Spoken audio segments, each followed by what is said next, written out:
Welcome to the Everyday Millionaire Show with Ryan Greenberg and Nick Kalfas. All right, guys, welcome back to another episode of the Everyday Millionaire Show. We're here with Eric Rittmeyer of LifeMed. This was a long time coming, Eric. I definitely appreciate you coming out, and we have a lot to talk about today. We do. You said we have 3 hours? Yeah. Three? Okay. We're no Joe Rogan, but we're trying. But yeah, so basically, I went to LifeMed because I was having, I wouldn't say issues, but my insurance-based doctors were not giving me the information or the guidance that I needed or wanted when I started training for Ironman events and ultra-endurance stuff. And when I went to LifeMed, it completely changed my outlook on insurance, that whole, what I think is now a big scam, and doctors and how they're incentivized in different ways. So kind of tell me, how did you end up with LifeMed doing what you're doing now?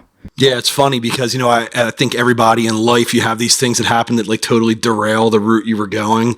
I had some of that stuff happen to me, but long story short, I started off as a patient first, and then just really saw what was happening internally, then was offered an opportunity to come help build it. And it was just, I could see that this was something that obviously was going to be, the way of the future. It's all about preventative medicine. That's where we're heading right now. It's about preventing so we don't have to treat. So for me, it was just an awesome opportunity at the right time to jump into a business and give me the opportunity to spread the word for something that I believe wholeheartedly in. And I'm an old head now compared to you guys, right? So when you hear that phrase, when you love what you do, you're not really working. I always used to hear it and be like, yeah, whatever. Now I'm in the middle of it, and I'm like, this is what they mean when you talk about loving what you do. So for me, right place, right time, right people, right environment, right product. I'm just in absolute heaven with what I'm doing right now. So when you worked at Patient First, were you like a nurse there, or what was your description there? I never worked at Patient First. We can probably. He was the patient first. Okay. Yeah. That was funny, actually. I picked up now. I'm like, oh my God, we're derailing off this. Got it. Okay. I misunderstood. That's funny. I thought you That's said that's where you started, then you saw how they were working things, and that's how you got into LifeMed. That's what I. Yeah, start out as a patient first. So what brought you to become a patient of LifeMed? Because most people, I feel like, when they hear that you're going to see, like, at least when I told people I'm going to see a private doctor when I have health insurance, they're like, why would you do that? And I'm like, well, I wasn't getting the answers that I wanted. The public doctors or insurance doctors were giving me 5 minutes of their time and just writing prescriptions for things that I didn't think I really even needed. What brought you to go the private route? Yeah, so for me, like when I got out of the Marine Corps, Chase, we talked about this too, and I'm sure you look much better in a uniform than I do. We talked about this off camera, but for me, it was like when I got out of the Marine Corps, like I was bulletproof, right? When I was 18, get out and I'm 22, I hit 30, I'm like, I got this. Like my budget's starting to fall off. I'm like, I'm good to go. I hit 35, I'm like, dude, I'm good. I hit 40, I'm like, I am indestructible. Like I am just never, ever going to fail. 45 for me, I was like, okay, like this is what's up, right? I started to feel the cranks, the creaks. I couldn't lift weight anymore, or whatever. So for me at that point, where I was like, okay, I got to get some stuff checked out. Went in, had this full blood panel done. We did advanced biochemical testing, determined that I was low in testosterone amongst all the other markers that were just not optimized. So for me going through the process and then firsthand, I was like, okay, this is what was happening to my body. I was hitting a point where I was just not capable of doing the things I used to do. And for guys, I think we're kind of hard-headed with that, especially military guys. Like for me, it was like, improvise, adapt, and overcome, like push through. And it got to the point where just physiologically that wasn't going to happen. So blood panel was done, started on the testosterone. And for me, I just firsthand got to experience what I went through. And then that led to my obsession with conveying the message to others, especially young guys. So insanely important for young people to get their blood draws done, even though you feel good, to get baselines and see if there's somewhere to optimize. Yeah, I would have never guessed, like, if you like take my profile of what I do as far as like energy levels, all that stuff, that I was also low on testosterone, and that was like one thing that led to a whole bunch of other, kind of preventative stuff that LifeMed is now helping me handle. But so why not go to the insurance people? That's the $1 million question that I feel like I want to get the word out. I want to tell people why they should be paying to go to see a private person instead of going to that insurance-based doctor. Yeah, and I have some thoughts on this. So first off, internally with LifeMed, our blood draws that we do, this advanced biochemical testing, which checks almost 100 markers: hormones, genetics, cardiac particle sizes, metabolic, kidney, liver function, glucose levels, thyroid levels, inflammation markers, vitamins. We check it all. I know you've had your blood draws done, obviously. We do run the blood through insurance, so that piece of it within our company is normally covered by insurance. You have copays, deductibles, things like that. Everything else is cash pay outside of the blood draw. My philosophy and my belief, my hypothesis as to why insurance doesn't cover places like ours, like preventative medicine. If we all, let's just say right now, have Blue Cross Blue Shield as our insurance providers, let's just say, it's very unlikely that 7 to 9 years from now, we're all still going to have Blue Cross Blue Shield, right? I'm going to have a job change. I'm going to go to United Healthcare. You're going to have a career change. Your wife's going to get a job. You're going to be with Kaiser. We're all going to have different insurance companies. Let's round up and say 10 years from now. So for insurance companies to invest money in people like us right now for things that really aren't going to benefit us until later in life, they're not going to spend the money because they know that 10 years from now, they're not going to be insuring you. So why are they going to spend the money to invest in you for Kaiser to benefit from that when you're with them 30 years from now? So my philosophy with insurance, I believe they're not covering preventative type stuff because they're not going to reap the rewards from it. The stuff that we're doing right now preventatively, insurance is set up to fix things that are broken. Preventative medicine, they call it medicine 3.0, preventing so you don't have to treat. This is all about doing things now to not deal with it later in life. Insurance companies don't want to spend the money because it's unlikely. I guarantee if you had the same insurance company on the day of birth to the day you die, 100% all this stuff would be covered because they would recognize that let's do stuff now so you don't get sick later. That's an interesting take on it. There's a lot of content out there that says, the insurance companies have basically incentives to make us sick so they can treat us later on in life. And the doctors, I feel like, are kind of set up, the insurance-based doctors are kind of set up for failure because they have to push through so many patients every day in order to turn a profit. Whereas I feel like what I felt like at LifeMed was that you're paying for that time with the person and spend, like Nick's about to go do his follow-up where it's like an hour-long meeting where they're actually explaining to you not just like your levels, but what each level means. And I think that's something that I've never had done at any other doctor or any other place before. And I think what's important is to recognize the role of a doctor. Okay, a doctor is trained to treat something that's broken. So they are not preventing, they are treating. So a doctor, this is called medicine 2.0. You get sick, you go to a doctor, they prescribe medication to make you better. That's what they're trained to do. It's the advent of antibiotics, right? This is how we're able to double our lifespan essentially in the last 100 years, mainly because of antibiotics. So I think most people get into this mindset of, I go to my doctor and all they want to do is write me a prescription.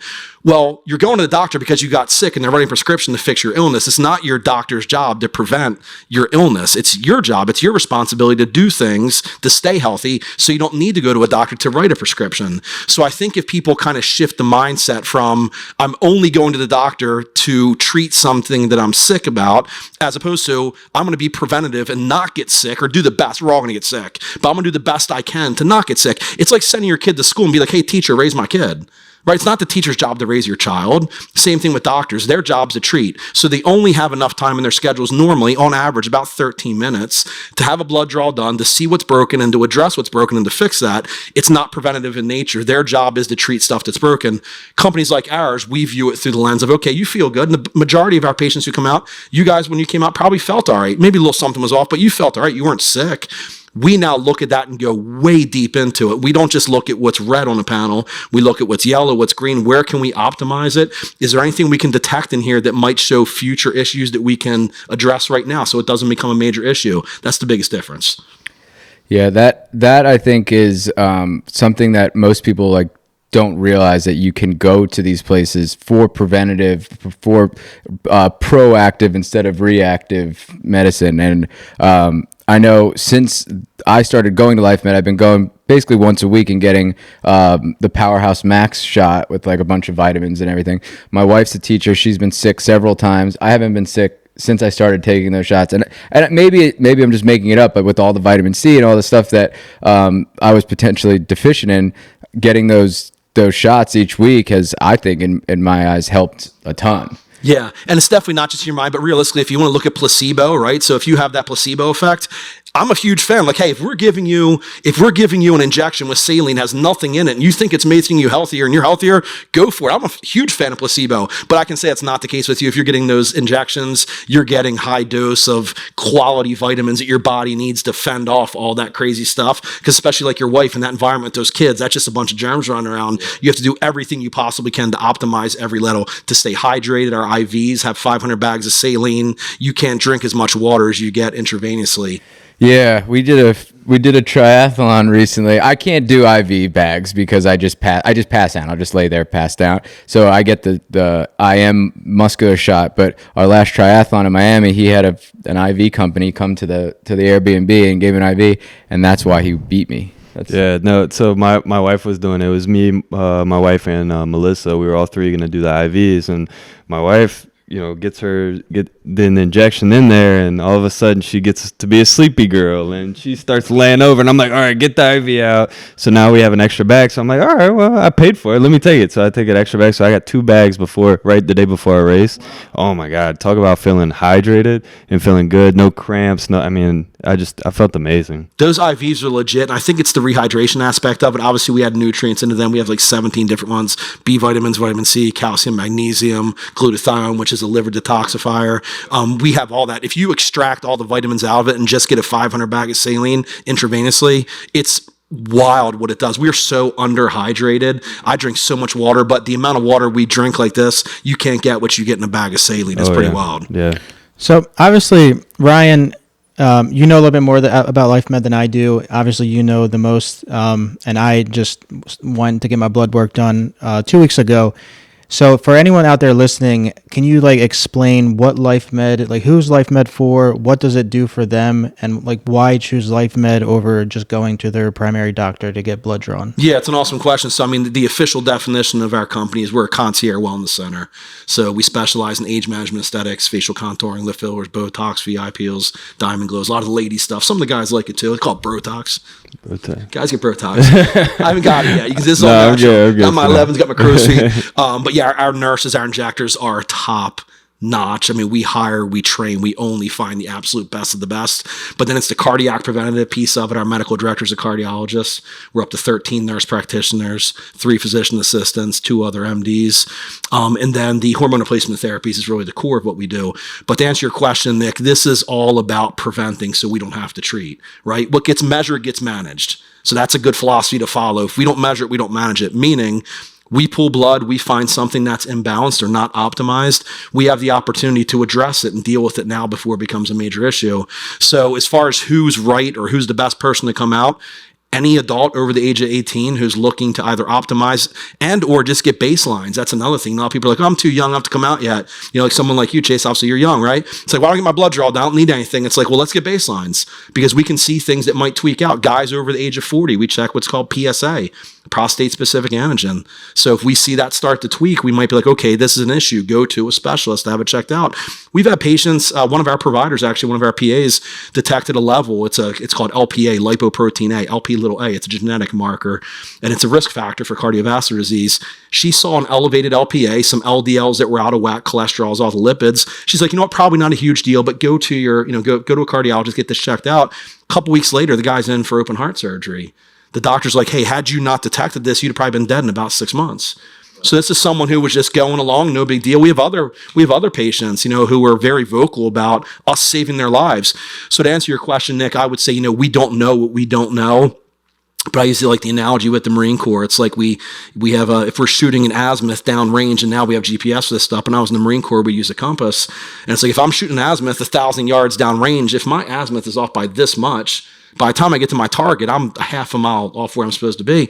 Health, I believe, is the same exact way. You take something that's an issue like this right now, left unattended to, it becomes this major issue that could be detrimental to, you could live a shortened life because of it, as opposed to the issue is this big now, we address it, now we squash it. We don't deal with it later on in life. I got a question real quick. Please. Nick. For the military people out there, like, why do you think the military doesn't do preventative maintenance, and it's just kind of the same as the insurance industries? Yeah, that's a really good question, because you would think that you'd want people being optimized. They're investing in their people, right? Totally. Yeah, that's a great question, Jason. I don't know the answer to that. I mean, this sounds bad to say. My thought would be cost wise, but if we're looking to, and I think kind of the other, to be objective about this as a former Marine, I guess it's just kind of like, you're getting as much as you possibly can out of this person. And in conjunction with that, you're talking normally about, I don't want to say kids, they're adults, but 18, I joined when I was 17, shipped out when I was 18. You got 18 to 22-year-olds. So aside from some kind of major genetic predisposition, you're talking about people that even if there's something wrong internally, you're probably not going to detect it. Right. And at 18 to 22, I mean, can you still optimize? Yeah, you probably can. I know some of the training I went through, I could have probably been optimized with just a couple hours of straight sleep. Right. But that's a very good question. That would be something you would think. And we do work with a lot of law enforcement. Okay. So, I mean, they're ones too, first responders. They need to be at the top of their game because they're out there, they're out there running through the trenches. So good question though, yeah. What is the recommended time that you should have your blood drawn? Like, is it every year, every 6 months? Yeah, so it depends on whether or not you start on treatment. To make a very general rule of thumb, a general statement, once a year would be the recommendation. But depending what type of treatments you start on, so for a lot of our guys who come out who decide to start on testosterone replacement therapies, if you're a candidate for it, if you're healthy enough after the blood draws are done, normally it's intramuscular injections where you shoot it right in your glute. We do them in office. We can also ship it to the house. We can show the guys how to self-administer. But when you start on one of our treatments, that would normally dictate the schedule as far as how often you have blood draw done. To make a very high level statement would be once a year, let's call it. But again, if you start on different types of treatment, we want to monitor that to make sure that dosing is correct, that you're not metabolizing it differently, that you're not getting too much, that nothing else is tweaking out. Because that's another really, really important thing that we do internally.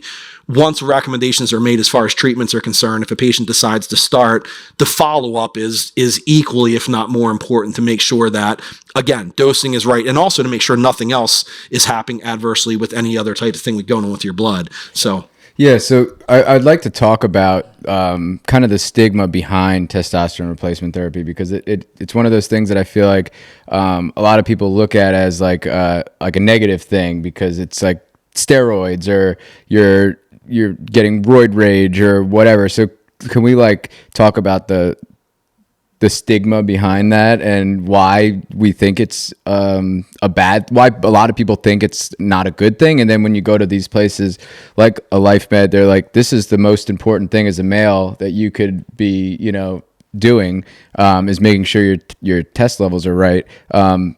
Why do you think that's kind of like a stigma? I think it's a marketing thing, because right now, let's be realistic, it's 2025. I think if you go on any computer, on any social media, on your cell phone, everything you're going to see is you are a guy, you need testosterone replacement therapies. And that's pretty much what you see. And that's just not accurate, because not everyone is a candidate for it. So I think at the very root of it is it gets marketed incorrectly, because it gets marketed as, doesn't matter if you need it or not, just take it. That's kind of the way. And that's not an accurate statement. For the right person, for the right men who need exogenous test, and exogenous is from the exterior, it's a game changer, not just for immediate menopause. I talk all the time about women. You have to excuse that part. Not menopause symptom relief. For symptom mitigation for guys, lack of energy, loss of muscle mass, sexual vitality. If you have someone who presents with all these things, we pull blood, testosterone is low, you might be a candidate. If you are, and it's dosed correctly, and that's another important thing to point out. When you talk about TRT, testosterone replacement therapy, we're talking about restoring the physiologic levels. So as a guy ages, testosterone was here, now it's here. We're just restoring at the physiologic levels. We're not hyperdosing you to turn you into Lou Ferrigno or anything. We're just getting you back to physiologic levels. When you do that, when it's administered under the care of a provider and it's monitored, getting those levels back up, again, not only provide that relief, but also the long-term benefits. We see patient after patient who see significant improvements to their lipids, their cholesterols, just with introducing the testosterone. It has very positive long-term impacts. That all being said, I think the big problem is just making the blanket statement that every guy should start testosterone, and especially not for younger guys. We talked a little bit off camera about this, about guys who still want to have children. When you start taking testosterone from the outside, it's normally going to be a long-term, lifelong commitment that you're committing to at that point. And if you're younger, call it under the age of 40-ish, there are some other medications that can accomplish the same goal of elevating testosterone. It's just we do it with your body's natural production. Clomiphene, HCG, again, we talked about this off camera. These are things that we can give to men who are younger who might need it without giving them testosterone from the outside, because then their body's going to rely on it. They might have to stay on it for the rest of their life.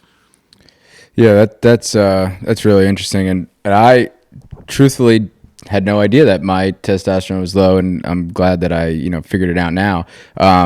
But I guess one of the stigmas is like it's going to make people angry. It's going to give them. Is that stigma is because of people like the Lou Ferrignos of the world that took a bunch of it to be a giant jack bodybuilder, and that's probably why they... Yeah, when you get hyper physiological, I mean, here's the thing, like, again, I'm 50 years old, right? So I feel like my generation, when I was a kid, when I was younger, coming through whatever, steroids, the whole roid rage thing, I never subscribed to that, meaning that I never felt personally like the testosterone you were giving that person made them angry. If you were already an angry person, you might exacerbate that, or there could be other imbalances, because once you start to give somebody testosterone, it can increase all these other levels. You have to monitor this stuff. So it's almost kind of like someone who gets drunk, goes out to a bar and gets drunk, and they get into a fight and they become this mean person when they're drunk. It's like the alcohol doesn't make you mean. It's just that in your normal life, you're withholding it, you're suppressing it. The alcohol just totally loses that inhibition. It doesn't make you, alcohol doesn't, some people, I guess, make them a little bit angry, but you don't go out and get in the bar fights. That's who you truly are. I feel like the same way with testosterone. Like, it's not going to turn you into this wild person, especially not when you're dosing the physiologic, when you're giving just enough to restore it, again, to replace it, to not abuse it. Use and abuse, right? That's the big difference there. So what is a normal level for a male? And if you are, let's say 50, do you want to have the same levels as somebody that's 30, or is it natural to have less as you get older? Yes, that's another awesome question, right? So testosterone is measured in what's called nanograms per deciliter. So when you look at any panel, you're going to see a range from 250 to 1100. That's the general range. So where I think my non-medical, because remember, I'm not a medical person, so this is nothing medical, please. Anybody watch this? I'm not providing medical advice. Don't take it. You would harm yourself. You don't want my medical advice. But just here to educate. So where I personally believe that whole system goes wrong is they take someone and they say, oh, well, that's normal for your age, right? So it's like me being 50. Normal for my age might be like 400 for my age if I'm not taking anything. Well, I understand it's normal for my age, but what if I want to optimize that? What if I want to feel better? What if I want more energy, more sexual vitality, the ability to maintain muscle mass, which is so critically important for long-term health, the retention of lean muscle mass? What if I want to do that? What if I want to restore it back to the levels where I was when I was in my 20s? What does that look like? So if we take that person, regardless of your age, and get you back up to that 1,000-ish level.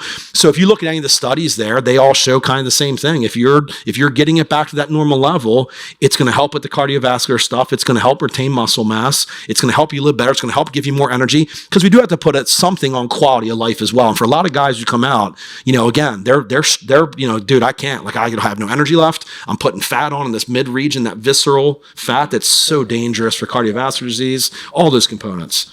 Yeah, I've been pretty transparent about it. My level was 150, and I didn't really feel a lot of the symptoms until, I guess, we got to talking about more of it, and then I'm like, oh, well, maybe I guess I am a little bit less, energized than I used to be, and that's like the range you're saying that's a big range, right? 250 to 1100. Do you think that most males should be closer to that 1100, should be aiming for that 1100 number? See, a big component that's symptom related also, right? So if I have someone, so technically if you have a testosterone level below 250 nanograms per deciliter, you're medically diagnosed with what's called hypogonadic. So that's technically a medical condition if you're below 250. Set aside age. That's a thing. It's all symptom related, right? So if I have a male that comes in and he's like, hey, I'm 45 years old, I have no symptoms whatsoever, I feel decent, I feel good, and we pull his testosterone levels and he's 350, he doesn't feel bad. He has no symptoms. So you're not just going to want to recommend testosterone just to take it. So a lot of it's symptom based. We have plenty of patients who come out who have no symptoms whatsoever. We pull their blood. Their levels are low, possibly could optimize, but if there are no symptoms, because then again, what you always have to remember is, especially with testosterone, once a guy starts taking it, at some point, our body's natural production will suppress. It's our pituitary gland. It releases hormones called follicle-stimulating hormone and luteinizing hormone that stimulates the testes to produce testosterone. That's a closed-loop system. So our testes are constantly talking to the pituitary gland. If testes are low, hey, pituitary gland, give me more. I want more. It releases FSH, stimulates the testes, more testosterone. When a guy starts taking it exogenously, we're using bioidentical testosterone, comes from yams primarily. When your body's getting that exogenous testosterone, all the testes know is, I got enough. So that sends messaging back to the pituitary gland, I'm good to go. So FSH, LH suppress. At some point after long enough of suppression, your body's ability to make it on its own, depending on how old you are, you might not be able to make it on your own again. Hopefully it kicks back in, but where does that fall? How long does it take? Nobody really knows that. So before you start on this stuff, you have to make certain that, number one, most importantly, you're healthy enough for it. Number two, do you have symptoms? And number three, are you willing to commit to something that's going to be a long-term thing? These are all questions you have in combination with your doctors, with your spouses, with your friends, but it's a decision that should not be taken lightly. So what causes, I guess in a general sense, what causes it to drop or get lower over time? So this happens naturally. So this is part of our evolutionary advantage, if you want to call it that. Hundreds of thousands of years ago, when we're out in our tribes, right? We have to go out, we have to hunt, we have to defend, we have to reproduce. That's when testosterone levels go up. At about the age of 30, we see that testosterone start to drop off. Naturally, it declines. As men, there's really nothing we can do to stop that decline. We can slow it down, keep our BMI low. That's a very big thing. For every 5% increase in BMI, you accelerate your testosterone age by about 10 years. So maintaining a decent BMI is a very important factor. But as evolution has it, as we get older, we don't need to defend as much anymore. We don't need to reproduce because we have children essentially who are doing that for us. So evolution says that testosterone just starts to drop to the point where as we age, it can go down extremely low. So it's part of what happens with us. So some people view it as, okay, it's our bodies telling us we don't need it anymore, so we shouldn't replace it. You know, again, I respect that if somebody wants to do that, but if you look at all the studies, it shows that it, replenishing it can have some long-term benefits. So it's part of evolution. It just says we don't need it anymore because we don't have to go out and hunt and protect anymore. What is BMI? Body mass index. So it's just a simple equation that takes your height, it takes your weight, and it gives you this number. It's not very accurate. In the military, you can relate to this, Chase. Like my last year in the Marine Corps, I'm in Okinawa, Japan. I was 185 pounds. My body fat was like nothing. I'm looking at a scale. I was like 5'9", like 185, and they're like, "You're overweight." I'm like, "Okay." So they send me to medical. I go into the colonel's in there. It's like, "Dude, what are you doing here?" It's like, "They told me I'm overweight, sir." He's like, "Get the hell out of my face." So that motivated me enough. I ran my PFT in 18 minutes and 3 miles. But so it's just a very, very, very quick and actually a very antiquated way at looking at someone's overall cardiovascular health, because it's not very predictable for cardiovascular health, but it's a simple way to say height, weight, this is your BMI is this high. As a guy, you want it below 25%, preferably lower, the lower the better. But once you get above that, you're considered to be obese, and that can be an issue. So it's a quick way to determine whether or not someone's obese. Do you think there's a strong correlation from when kids are young and back in the day when kids used to actually go outside versus nowadays kids aren't outside as much, to where they're going to grow up to have less testosterone than they would if they were, back when we were younger and we were running around outside? I was going to go on and I'm going to add to that because I was going to ask something very similar. I've went into rabbit holes on YouTube about almost exactly what Nick is saying, but about the food that we're eating as well. So do you think there are outside factors that have changed in society that are causing these things? Yeah, 100%. And this, it's very difficult to gauge where this all starts because we just didn't have the data back then to even know. I mean, I think if you look at it now, the lack of physical activity 100% plays a role in all of this. Again, I'm 50. There was no such thing as internet or anything when I was a kid. It was go all out and from sun up till sundown, 7 days a week. That totally plays a role in whether or not someone is overall healthy, right? The lack of physical, it's 100% plays a role. Diet, all that stuff, the chemicals that go in food. Yeah. I mean, is there a way to equate it to say, okay, based on this food that you're consuming has this much of an impact? That's extremely difficult to say, but, I would say that the lack of physical, the being in front of computers, the being on your cell phone, all this kind of stuff, these are just factors that there's no ifs, ands, or buts about it. It has to contribute negatively to testosterone and just the I hate to say the loss of masculinity, but I do feel like it's just men are meant to go out and to hunt and protect. That's part of our what we did 100,000 years ago. So I feel like if we don't activate those things, or at least do something that's going to stimulate that stuff, you're going to lose it. And I think that's the result of what you see. So from the business perspective, is there any competition locally or nationally with LifeMed? Yeah, so there's lots of clinics now who are popped up who are, again, their focus is on this. I think they recognize now that, hey, this is something that a lot of people are more interested in. I think COVID played a big role in this, just basically helping people to recognize, hey, the absolute best thing you can do to prevent illness is to remain healthy. And at some point you're going to get sick. We are all susceptible to it. But I think the takeaway from the whole pandemic was the people who fared the best on the other side of it were the ones who went into it the healthiest. So I feel like there's lots of places. I'm a little biased. It's obviously, the company I work for, so I'm a little biased here with this, but we absolutely do things very, very differently. And we just had a big company meeting today. And one of my messages to all the staff was, hey, it's very easy to make people feel good by giving them pharmacological, medications, whatever, IV bags, vitamin B, vitamin C, testosterone, whatever it is. It's very easy to do that. The difference is what we do internally, I believe, is we make people feel better mentally. So when people come in, they know what they get with us. You get smiling faces. You get people who want to be there. You get very smart, highly educated people who've devoted their lives to making people feel better. This is just next level stuff. But it's ultimately about how we make people feel, because the medication only goes so far. When people come in, they want to feel good. When they open up that door, they want to know someone's going to remember their name. Someone's going to remember their family. Someone's there because they truly care about that person. That's the biggest difference is what we do, I would say. And that's why I scheduled the appointment, and it was 2 weeks ago, as I mentioned before the show, and the service there was great. I'm not a big fan of needles either, and like Ryan, and when I got the needle, I was so close to like passing out, and she's like, if you pass out on me, I'm gonna have to redo it all over again. I'm like, so I literally was just on the brink of passing out, and I woke up, and for like 10 seconds I had no clue where I was, and I finally got it done. She broke out the pixie stick, and as I mentioned, I haven't seen one of those since I was like 12.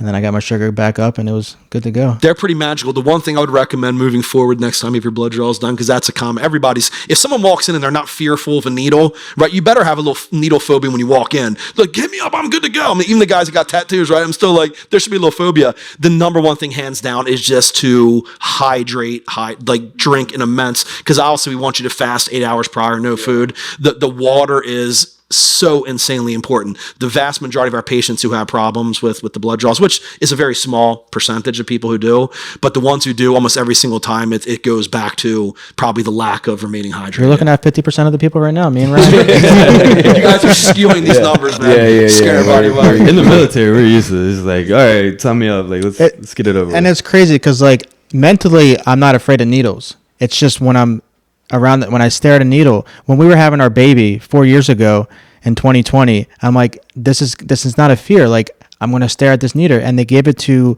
Lupe at the time, and she, as soon as they stuck it in her and started pulling the blood out, like, I passed out. I wasn't even getting the needle. But like, I wanted to face my fear, and I just couldn't. That's a very normal thing. I will say the one. My hands are sweating talking about it. Like, literally. So if I fall over, please pick me up. I think the main thing, what's helped me a lot with this, and with a lot of the patients who come through, a little bit of a shift in how you think. Maybe this will help. I hope it does a little bit. I think the main thing with people having needles and making them feel like weak in the knees and passing out is the thought of getting a needle to remove stuff, to remove blood from your body, as opposed to getting an IV to put a needle and to put stuff into your bloodstream. So I feel like for people coming in to get the blood draws done, when we hit you with the needle, we're pulling that out. But if you're getting the needle to get the stuff going in, it shouldn't be that big of a deal. But it's normal when people, I mean, it's very common to have that phobia. Yeah, it don't matter if it's coming in or coming out. I'm passing out. The lady knows me now that I get the special chair. I can't go. It was the most embarrassing thing that ever happened. Like, I was into the Columbia office, has the blood draw like right next to the waiting room. So there's people there. The door is open, and the lady's like doing it, and I'm slowly fading, and she's like, "Are you with me? Are you with me, buddy? Are you with me?" I'm like, not really, not really. And then the next time that I went in for the follow-up, I'm like, we can't do it here again, because all of those people, the nurses, everybody came with like glasses of water and the pixie sticks and this and that. I'm like, this is the most embarrassing thing as like a man. Like, I'm like, I feel like, I was a hockey player. Like, I was like, a tough guy and I'm passing out in front of all these people and all these women are here trying to give me water and all this stuff. I was like, take me in the back somewhere where nobody can see me and lay me down and do it that way. The crazy thing is how they handle, because I'm not a medical person. So when I see somebody getting like that, like I'm not a medical person. So I see them like, oh my goodness, oh my God, what's going on? The nurses are like, yeah, no big deal. Like I got him. Like they're like holding up against the wall. Like, yeah, I want mayonnaise on my sandwich. I'm like freaking out. They just know that stuff. Like you got to have like our nursing staff, everybody. It's just the whole medical field to me. I'm so fascinated by it because that's so not what I'm able to do. Like I just can't. When I see people passing out, whatever it is, like I go in this mode of like, oh, like freaking out. They're just so amazing at what they do, but it's not uncommon. You guys obviously are, you got the ratios. You're messing with the ratios around here, man. Yeah. So one thing that I wanted to talk about was LifeMed's marketing strategy and the way that, like, we have other companies in this area that I never even heard of before, and the only reason I even know about them is because I wore one of the LifeMed shirts to a buddy of mine's house whose wife happens to be a nurse practitioner, one of the competitors, and I was like, oh, that's here in Severna Park, like or Annapolis, like I've never even heard of that. I've been going to Columbia because LifeMed is what you see. So can you give some insight on kind of your guys' strategy there? Because any gym I feel like that I've been to around here, doesn't matter where, you're going to see somebody in a LifeMed shirt. Yeah, our strategy is to let everyone know that we exist and to also let people know that we are for everyone. Like we have all of our pricing that's, I feel like, very doable for the average everyday type person. This is not something that's like outside of someone's ability to afford what we do. We are all about, and me personally being being marketing is my thing. I'm absolutely infatuated with it. It's just, I don't say no. Like I love being out there. I love bumping elbows. I love talking to people. And ultimately what it boils down to is just letting people know, hey, these are things that every single one of us should be doing. We can live better, we can live healthier, but ultimately getting the word out, that boots on the ground, right? It's just guerrilla marketing. It's Marine Corps 101. It's like just in the trenches, just doing it day and day and day again. Summertime, we go. I did like 350 events last year, right? So it's like we just go and our staff's on board with it. They love it. We love getting out in the community. I meet so many awesome people and it's a cool time. I mean, sometimes it gets a little crazy. Like this weekend, I got the boat show. I got an event, a powerlifting event. I got the Ravens. We do the tailgates down at Jimmy's. That's wild, by the way. Yeah, Jimmy's tailgates are wild. I love them. But it's just going 100 miles an hour at all times. And again, truly 100% believing in what we do. There's just no substitute when you have a core of people who are all in on whatever that mission is. We live and breathe it. So you guys going to have a booth up at the boat show this weekend? We are. Yeah. Timonium Fairgrounds. Yeah, I'll stop over. I'm gonna stop up there probably Saturday or Sunday morning. We'll be there Friday through Sunday. Yeah, that gets last. I've done it this is my third year, I think, doing it. Just people who come through, and it's crazy because also come through wearing our shirts. Like I'll be like, and it's crazy. Like driving down the road, people beeping the horn with me. So on my truck, I'll all wrapped up. I'm at a stoplight, man. People beeping the horn. I think they're like flipping me off or something. They're like waving, like LifeMed shirt. I'm like throwing cards out the window. It's I go to the grocery store. Like I gotta be careful how I drive. I don't get in too much trouble. People wear it. Like that's the funny part about it, because I think another thing too, like, is the quality of the stuff that you guys put out there. But like I wear LifeMed shirts all the time, and when I left the first day with like the similar bag that you gave me, it was just stocked with all of this cool stuff. Like I've been rocking these shaker bottles and rocking the shirts, and I think that's an awesome strategy of getting the word out there, because there are people that are wearing it. I mean, he wears that sweatshirt damn near every day. Just about every day. I mean, let's be real though. Like, I don't want to typically I don't wear branded stuff. I like my Bill, I like my Cut t-shirt, no brand. But like, when you have something that's really quality, you guys do the black on the black, it's nice stuff. It's just hard not to wear it. And it also becomes kind of like it's like a camaraderie, right? It's almost kind of like, being in the military. Like when I see somebody with a Marine Corps sticker, it's like, I'm laying on the horn, I'm like, Semper Fi, hoorah, do or die, go run, devil dog. It's like wild. It's like the same way with LifeMed. I was at the grocery store, actually, I was in there probably like last week, I think it was, and I ran into a couple that I knew. I'm talking with them, and this guy comes walking in, he walks by, he's pointing at his LifeMed hat, and my buddy's like, dude, what was that all about? Is that like some kind of like credo or something? I'm like, it's like a Jeep thing, bro. He's like pointing at his hat. I'm like, it's just cool because we just, that's the other wild thing too. It's like when we have new hires come in, we get ready to hire new people. It's like, I always tell them, I'm like, look, I said, the people you're going to be dealing with, it's not just the staff that's really cool. The patients, like 99% of our patients who come in there are so cool. When someone walks in and they're like, you're like, hey, how's it going today? And somebody's like, oh, I'm good. How are you? People be like, what's wrong with that person? Because you're so used to everybody just being like, what's going on? And the common thread, I think the common denominator is these are all people who are investing in themselves. These are people who are opting to do things now to help them feel better. It's a cool, awesome core of people. I got a difficult question. It's not super difficult, but a little difficult. How many LifeMed shirts do you think have been given out? Oh my goodness. It's well in the hundreds of thousands. I mean, it's definitely, I would say any given event, I'm giving away 2,000-3,000. I'd have to assume, wow, that's actually a really good number. I mean, that's a metric that you should just know to get your shirt prices down. You should be like, yo, dude, I just bought 300,000 shirts from you. Let's get me $1 off a shirt. Our shirt guy definitely loves us, and we love him. It's a very reciprocating. Yeah. Craig's his name. He's an awesome guy. He's a wonderful guy. Good question, Nick. I mean, it's just we canvass it. And, it's the shirts, it's the hats, it's the sweatshirts. I mean, it's well in the hundreds of thousands. We actually have a warehouse at the office. You guys are welcome to stop out, take you back in the warehouse. It's pure insanity. It's just wall. It's a ceiling to it's floor to ceiling. It's just we're just ready to start slinging it. Summertime when that kicks in, going down the beach, we do the White Marlin Open, the Poor Girls Open. We have the plane that flies by. We're actually wrapping a bus down there this year. We got a few boats. A few of our patients took their boats and wrapped them with the LifeMed stuff. It's all in, man. We're just 100% sold on this, and the shirts are a big part of it. But it's the other anything that's going to get our name in front of people. We have the plane that flies over the stadium. You'll see it there this weekend for the Ravens. Although it's dark, it's night game. Probably won't see them flying over this year, this game. But the rest of them, anywhere there's people collected, we're going to get our name in there one way or another. Well, we host a quarterly event every. It's coming up next week, so we'll have to get you on the next one for sure because we have like 200 investors that come to network and stuff, and half of them show up in LifeMed shirts already. So it's funny, like I would love that. Yeah.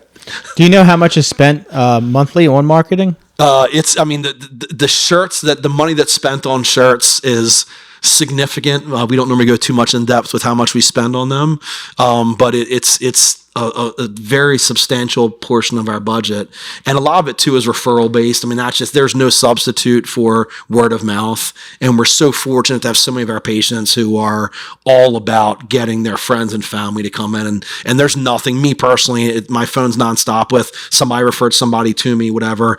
Obviously women's health is my main passion. I love helping ladies, but there's nothing better than having someone who trusts you enough to refer their family. So we treat everyone with the white gloves, but when they come through referrals, it's like next level. My cell phone, it's 7 days a week, legitimately. And I love it. Like I never let my phone go to voicemail. Well, it's funny, like you say referrals, but the reason you're here is because you reached out because we were talking about LifeMed on the podcast, and I guess somebody that listens to the show and heard it, and not only you, but another Jennifer, maybe somebody else reached out, like on I guess one of our videos that I was talking about LifeMed. So we were talking about it. We were plugging you guys without even plugging you guys. Usually people pay us to do that kind of stuff. So we're like happy. I'm at least. Nick has got to get through his second consultation or whatever. But like I am super, super happy with the service, and like I've been telling everybody about it and how it's helped me and how I've found out things about my body that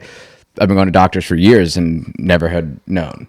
And that's exactly what it's all about. And I feel like just as like a life lesson, I guess, again, being 50 years old, being an old head, it's like treating people correct. It doesn't matter what business, it doesn't matter if it's somebody at the grocery store, right? It's just treating that person with respect. And I think what that translates into in business is the feeling for the majority of our patients that they're part of something. It's not just getting written a prescription to take medication. They know they're part of a family. They're part of someone who truly cares about them. And that's what I think is just so significant about to differentiate us from other companies. It's the ability to amass that group of people who have the full package: smart, compassionate, intelligent, kind.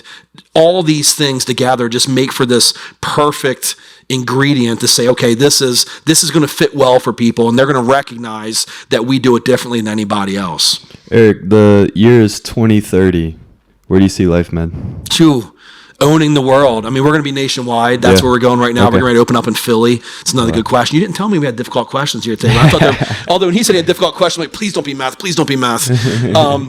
I mean, we're growing. We're going to continue to build it. Right. They will come. That's the old adage, right? And it's like for us, we're going to continue to build them out. We're going up into Philly. That's going to be a true test. Mainly for me, that's a market that I don't have really many connections there. So for me, being the business development guy, it's going to be my true test. Like, can we do this? You know, so I'm going to be going nonstop with it. But ultimately, we just want to reach as many people as we possibly can to get this out to as many people. It's affordable. It's doable. Everyone needs it. So I feel like if the business model is correct, you scale it out. So by the year 2030, we hopefully will be nationwide.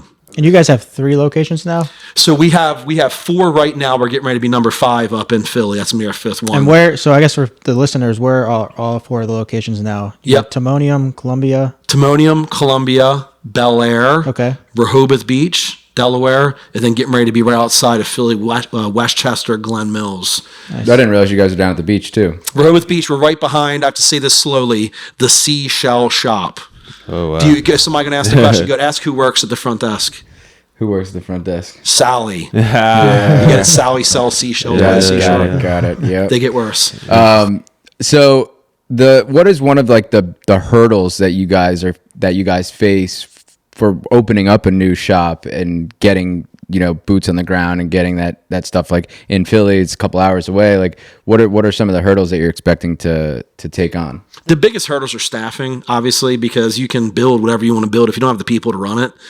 So that's what we put so much emphasis on, is just finding the right people, because there is a unique individual that we have to have. You know, they have to be like a unicorn, right? They have to have all these things together. So staffing is by far, I mean, that's the most important thing, because again, we can build this beautiful facility and we can spend all this money on making it look pretty. But if you don't put the people in place, and if patients aren't treated correctly, they're going to go elsewhere. It's why we get so many people coming to us from other places. They just weren't appreciated, or they tell us they didn't feel appreciated where they were. We know every patient that walks through our doors has the option to go to all these different places. What are we going to do differently? And I say this to all of our staff. I say this to everybody. This is a good life lesson.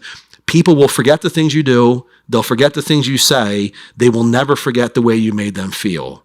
And that goes with any part of life. This is called pattern recognition and emotional tagging. You can go back like a song on the radio, right? If you can hear a song right now from 20 years ago that will click in your mind, you know where you were, who you're with, what you're wearing, what the weather was like. People attach the feelings. And when you do stuff to make them feel good internally, this is called effective presence. When you make them feel good internally, they don't even recognize it, but they gravitate towards that because they feel awesome. And again, I'm not talking about medications here. I'm talking about emotionally. I think we've gotten very good at putting together a team of people who are very good at making our patients feel good about themselves.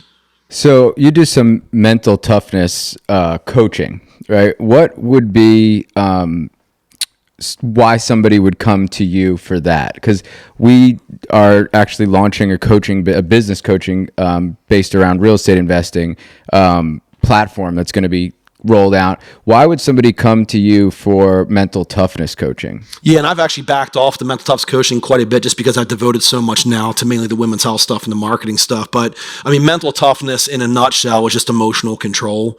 We get no training on this. We go through a school system that teaches us to memorize, regurgitate. We don't get taught how to express our feelings, especially as men. Suppress it. Don't deal with it. You can't tell people how you feel. It's a sign of weakness. That's dangerous. So mental toughness, in 2 words, is just emotional control. So I spent about 20 years, and I still do a lot of this, but it's just all about helping people to recognize that we're emotional creatures.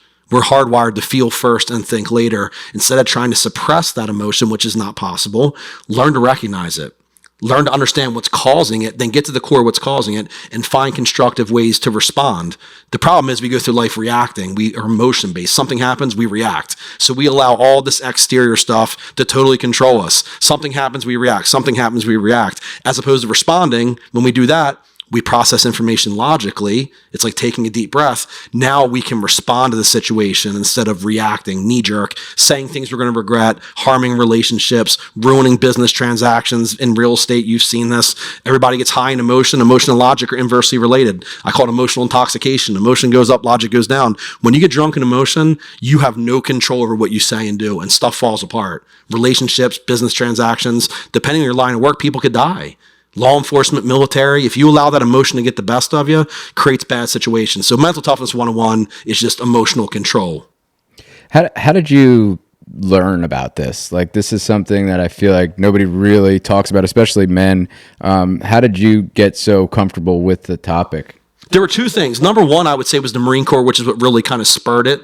But it took me until about my early 20s, I think, to recognize, like, I'm a firm believer in everyone's kind of born with something. Some people are athletic, some people are artistic, some, whatever it is. I went through the vast majority of my life not knowing. Like, I was just kind of good at everything I did. I was never like out, like wild, awesome at anything. I was kind of good, and I just kind of I was okay with that. It took me till probably about midway through the Marine Corps, and I recognized I'm good at people. Like, that's my gift. Like, I can connect with people. I can diffuse hostile situations. I can hear an opposing point of view. I'm able to listen with the intent to understand, not with the intent to reply. So for me, it was like, once I recognized that was my gift, and it sounds cheesy to say, whatever, but once I realized that people were my gift, then I was just on this mission to try to find a way to bottle up what it was I thought I was good at and born with, and then just get that message out to the masses so they could strengthen relationships, they could be happier, they could live longer, they could formulate, they could deal with opposing points of view, right? This society we live in right now, we're just incapable of hearing what someone says if we disagree with them. So this is something I felt was very useful. So it was kind of taking something I felt like I was born with and then just packaging it up in a way that I could say, here, try these things and see if you have positive results from it in relationships and in business. Yeah, I like that. Yeah, I mean, I think especially being in the military, it's always hard to get across like how you feel as a male, and then you go to the doctor and they're asking you how you feel, and you're like, oh no, I'm fine. But you have some type of pain, knee pain, ankle pain, whatever it is, and it's very difficult to explain that and to express that. What do you say to the young guys like me that have those troubles? Yeah, so I think as it relates to the emotional component, and for young guys especially, if you're still at that stage where you're in relationships, you're not yet married or whatever, the ability to have deep, meaningful relationships does require you to accept the fact that you're an emotional creature, and that calls emotional capacity. I've written about this, right? We all have this capacity to feel emotion. The issue with most relationships, I believe, is you have two people who have varying levels of emotional capacity. So doing a scale 1 to 10, if my scale of emotional capacity is a 3 and my spouse is a 10, once I get to 3, I'm full. I'm good to go. I need no more. If she's at a 10, she doesn't have enough, right? She's not at that point. Her capacity's not yet been met. So I think in most relationships, you have one person who's, I'm good to go. What's the problem? No big deal. The other person's starving for more. So for men especially, I feel like we have to get very good at recognizing that feeling we have is awesome. 100% of our feelings are okay. It's how we respond to them. And if we're not able to be very good with processing emotion, it's going to ruin relationships. It's not going to allow us to have deep, meaningful relationships. And the older I get, the more I recognize that is the absolute secret to life. It's deep, meaningful relationships. Obviously, stay healthy, physical, all that good stuff. But if you want to live a long time and be happy, there needs to be a significant amount of emphasis put on your emotional well-being. And if you're not okay with emotions, if you try to suppress them, ignore them, or turn them off, all of which are impossible, it's going to wreak havoc. It's the old saying, don't hold in your sneezes. If you do, your lungs are going to collapse, right? When I was a kid, that was the thing. Don't hold your sneezes, your lungs are going to collapse. Emotions are the same way. You try to bottle them up, and I think that's what you see in society right now, is a society who is incapable of expressing how they feel. The only way they know how to express their feeling is anger, is rage, is violence. They have not been taught how to properly articulate, I call this an emotional vocabulary, feelings vocabulary. What's causing that emotion? It's okay. Don't try to stop that feeling. Just learn constructive ways to express it. So I love that, and I think that's super, super helpful for listeners, for anybody that's struggling emotionally to kind of grasp at. Before we wrap this up, we want to plug your books here. Can you show those books? Yeah. To me? So what? The Emotional Marine. Yeah. Can you tell us a little bit about that one? Yeah, it's actually camouflage. You probably can't see it, Nick. It's this bought a camouflage shirt the other day. I put it in my closet. I can't find a damn thing.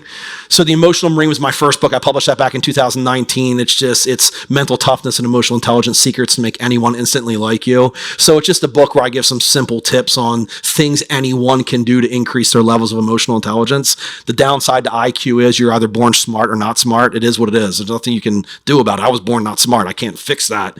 EQ, our ability, self-awareness, self-regulation, motivation, empathy, social skill. These are all things things that any living, breathing human can optimize. You can get better at communication skills. You can get better at handling opposing points of view. So that book was just simple tips to help anyone formulate relationships, to meet people, new people. It was mainly for guys, just because we're a box of rocks. We're not very good with that stuff.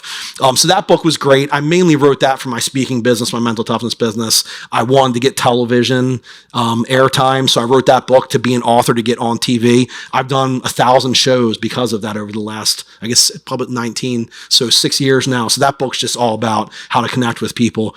The other book, that was my heart and soul right there. So I know it doesn't look like it's only 100 pages and written in crayon with big pop-up pictures and large margins, because us in the Marine Corps, we have a hard time with reading and writing. I published that one February of last year, and that was really my heart. So with LifeMed, I recognized very quickly as I was trying to learn everything about what we offer, because in order to market the business, I had to understand what we offered. And prior to a few years ago, I didn't know what a red blood cell was. I have no medical training whatsoever. So I had to learn everything. As I was learning about our services, I could not stay away from the women's health stuff. I kept gravitating back to women's health. I was meeting all these women: hot flashes, night sweats, brain fog, insomnia, hair thinning, weight gain, sexual vitality, vaginal atrophy, vaginal dryness, urinary tract infections, heart palpitations, skin irritations, emotional disturbances, weight redistribution in the mid-region.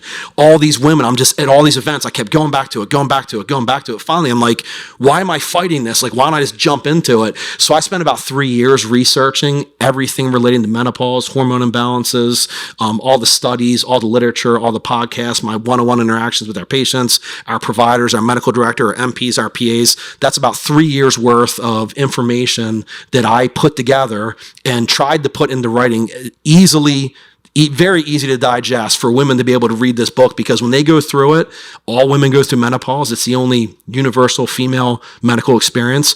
All women go through it. That's a very simple, easy to read book, because women in the medical system just do not get sufficient amounts of attention.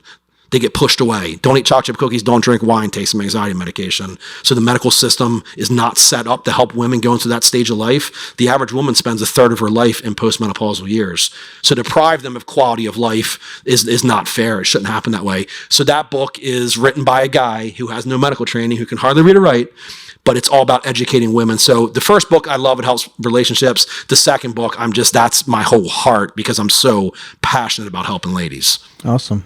So that's the menopausal Marine? Yeah. Play on words, yeah. So I did the emotional Marine. So when I started to write the second one, I was like, what am I going to title it? And I was thinking, like, not today menopause, not your mama's menopause. I'm like, I'm like, why not stick with the theme? So the emotional Marine, the menopausal Marine, it's pink, obviously, it's all camoed out. It was just a little play on words. And again, I do catch a ton of crap. You know, when I do events, when I do my TikToks, all that kind of stuff, I catch a ton of crap. Because the first thing people want to say is, Eric, you're a guy. What are you doing talking about menopause?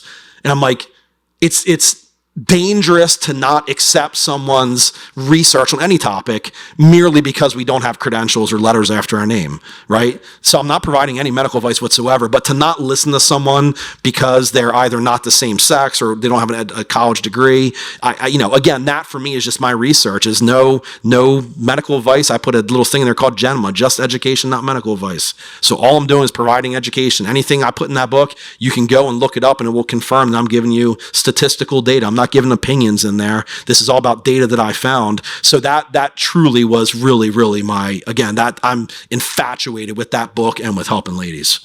I love that. Yeah, that's great, man. And we'll wrap this up, but anybody that's out there that's listening to this, we have a heavy, obviously, local listening group. If you said Bel Air, Columbia, Timonium, Rehoboth, now going to be in Philly, you need to go to LifeMed. You need to get your levels checked. I can't thank you guys enough for all the stuff and support that I've gotten. The follow-up calls, the blood drawn, the medication, whatever it is. Every time you go in there, you do feel like the people really care. All the facility, well, I shouldn't say all of them because I haven't been to all of them, but the ones that I have been to are like state-of-the-art, super nice. Everything, you feel like it feels a little bougie. Yeah. It feels a little bougie. You know, you leave with a nice little package, and you do leave feeling good. So if you're out there listening, at least go give it a try. Even if you're looking at two guys that literally pass out every time we go to this place, we voluntarily go and pass out in front of people just to feel good. So you got to get out there. Eric, thank you so much for coming on the show, and yeah, we're looking forward to a long-term relationship with you guys. Appreciate you guys. Thank you for this. Yeah, it was awesome. you. Thank you for having me out. Yeah, can't wait to come back.